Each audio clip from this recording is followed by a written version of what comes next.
Valentine's Day is coming up. Woo. Hint, hint, ladies, don't forget.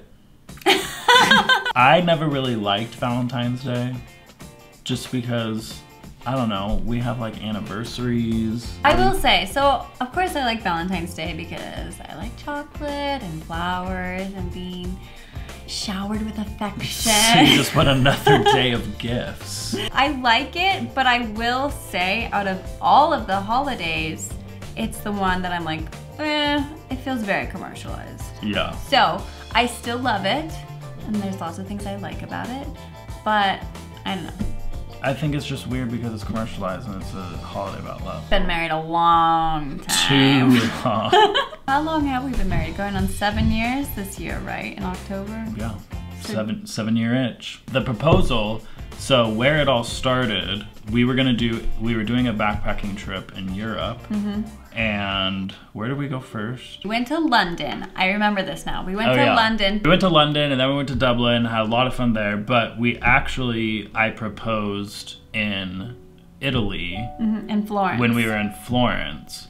And I remember calling your dad on the phone beforehand and being like terrified. You did? And, like, you called him from Europe? No, I called him from Oregon. Oh, from Oregon. Yeah, before we left. And I remember just like being terrified, and your dad's really nice. He's really nice. I don't know why I was scared, but I don't know. He's it was just not a big scary No, dad. not at all. So I can't imagine if he was. But yeah, so I remember like that phone call, and then I also remember thinking like, how the heck am I gonna afford a ring? Okay, so this is why, because when I told everyone, like, no, I had no idea he was going to propose, nobody believed me. They're like, of course he was going to, because there you were in Europe, like, that's the prime time. And I knew I had to make it happen, because I was like, okay, like, when else are we going to be in Europe? But I was like, there's no way he's going to propose because we are, like, broke from going to Europe. There's no way he afforded a ring. So I had zero expectation of him proposing for the trip. So how I afforded a ring was, I was like, okay, what if I try to like make one or like have one made? And I was like, maybe that's cheaper and it would be like cooler because it's customized. And so I actually... He wasn't like making one. No. I got an aluminum can and like pulled off the top. And that's fine if that's what you do. Like, okay, what if I have one made from a local jeweler and it can just be like simple? And so I did that, and I was lucky because I don't know if it was before I was planning to propose. I think it was before I was planning to propose. My mom said, you could have the diamonds from my 10-year wedding ring. Her 10-year anniversary. It was like, it was a ring my dad bought for her for their 10-year anniversary. Yes. And it wasn't like a huge diamond. It was just like a medium-sized diamond with little, like 5. There was also a diamond missing on that ring. So she never wore it because there was a diamond missing. And then it was like 5 little diamonds. There were supposed to be 6. Anyway, so that actually, the diamond took out a huge chunk of the cost. Yeah. And it was also like a family heirloom. It's getting passed down. Yeah, I love that. I love that it was like a special ring from like your parents. Yeah. And then to pass it down, and I love it. Yeah. So anyway, it makes it more meaningful. It ended up being way cheaper to go that route because it was just a local jeweler in Oregon. That was all taken care of. The ring, which was also stressful because I was traveling around with a ring. And we weren't staying. We didn't do like hostels. We did Airbnbs. Yeah. But still, a lot of the time we were just like renting a room. Yeah. With strangers. It's not like we had a private hotel room. Yeah, we didn't have our own place ever. So I think I literally carried it with me. That would have been so stressful. But it was I had like a black backpack, I remember, that I'd carry around, and it was in like a pocket inside a pocket. So did you wear it on you at all times? Yeah.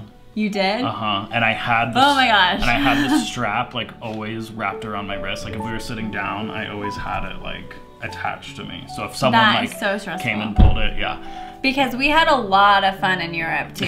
So I'm like, what if you would have lost it? I know. It was, Anyway, I almost proposed in Ireland because I was so stressed out and just wanted to have fun. And I was like, okay, and it was like really fun. Yeah, like, that would have been good too. We had so much fun in Ireland that I was like, this would be a good place. I don't have to carry around this ring anymore. Like, let's just get it over with. But then I was like, no, I'll just wait for Italy, and I'm glad I did. Yeah.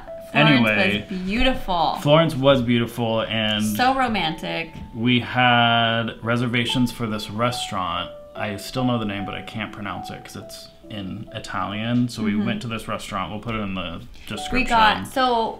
We didn't splurge a lot because, like I said, we didn't have a lot of money at this point. We were already like overstretched by going on this trip. I think we were literally living off like $20 a day. Yeah, it was very minimal. Something very So we didn't do a lot of fancy stuff. We had a lot of fun, but we didn't do a lot of fancy stuff. But this was like the only fancy dinner we went to, and it was just like so special. So I kind of got dressed up a little bit. Still, literally, I am so honest, I had no idea. Seriously? I had no idea. That is so funny. Anyway, so we take like the city bus up this hill, and I was researching it today to try to find the spot where I actually proposed. I couldn't find it because... So we went to Fasole. Yeah, Fasole, which is on a hilltop that overlooks Florence. So you can see like the Duomo. Yeah, and actually Medici has a house right there. I didn't even realize that. I found that today. That's so cool. Anyway, so there's like this piazza that overlooks Florence, and I was looking for that. We were on foot because we took the bus, and we were like... I was like, oh, let's just walk around before dinner. I do remember this. Because the sun was setting, and we were like hiking around, and I'm like sweating and like trying to find like this piazza. I'm like, oh no, I know this really cool spot. I found it on Google Maps. Okay, I think I started to question like, okay, what's going on at this point? Because we were doing a lot of like looking around. Switching back, like going down this way, like, then back, and then... Okay. Anyway, so finally, we went actually the total opposite way I was supposed to go, but ended up on the other side of the hill, which overlooks like the Italian countryside. And I actually didn't propose overlooking Florence. I proposed overlooking some random countryside. But wait, did we see the Duomo? No, we didn't. After dinner we found the piazza where I was gonna propose. Okay, but before dinner and the sun was setting, I was like, I gotta do this soon. And we had our first vlogging camera, like a little red camera. It's actually Junie's camera now. Yeah. But there was no one. Like the streets were empty. Yeah, I was like, I want someone to video this, so we have it.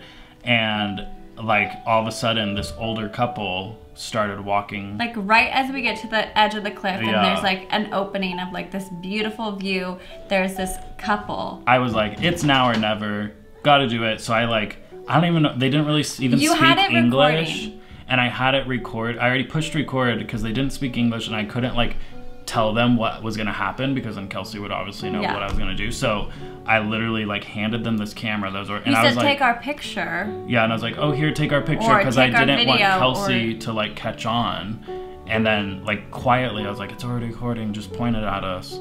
But I don't think she spoke English very well. Anyway, so gave her the camera, and then I had to I put the bag on the floor, and I had to get the ring in the bag, and it took forever because it was inside the pocket. Again, I'm still just like, and you're just standing there like, what are you doing?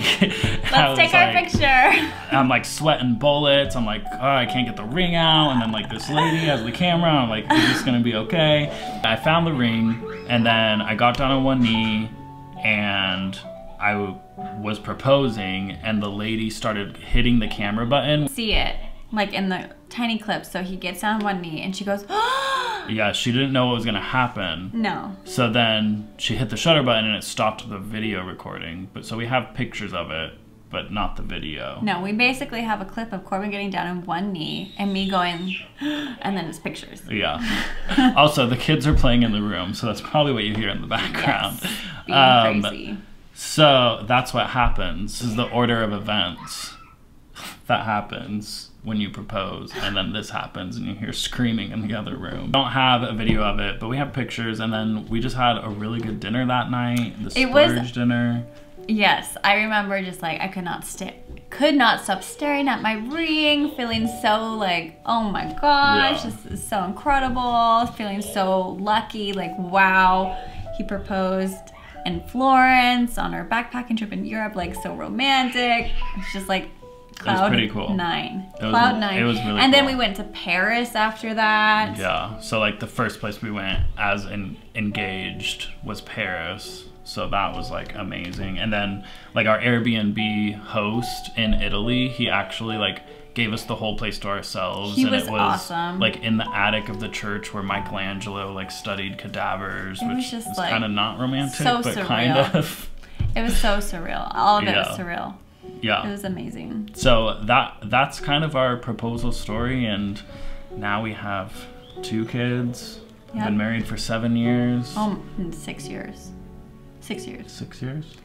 Oh yeah, this It'll will be be 7 years, Yeah. but not until October. Okay, this will be 7. And So we 6 haven't years. been back to Europe since. We haven't, and we really want to go like as soon as possible, as I soon as know. we can. Obviously, we can't right now, but Yeah. very, very soon because it's been too long. We just wanted to share our proposal story because Valentine's Day was coming up, and I don't know, it was just fun to reminisce, and maybe some of you guys don't know our proposal story back when we started. I hope you enjoyed the video. If you did, be sure to give it a thumbs up, and we'll see you in our next one.